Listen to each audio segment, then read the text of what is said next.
स्वागत आहे तुमचं आजच्या ब्लॉगमध्ये. आज अर्जुनची तब्येत थोडी बरी नाही आहे, पण त्याला औषध दिलेलं आहे.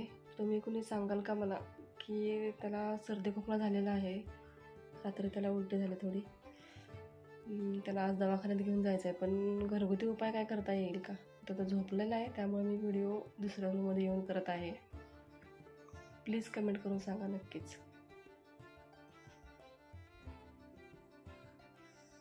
हे बघा, अर्जुन उठलेला आहे आत्ता. झोपायचं आहे अजून तुला? झोपायचं आहे दादू? झोपायचं आहे तुला? पोट धरायला शिकलाय खालची आता. आता उठलाय तर लगेच अंगावरचं सगळं काढलंय. होय, हे असं धरलंय बघा ओठ. हे असं काम चालू आहे आमच्या अर्जुन.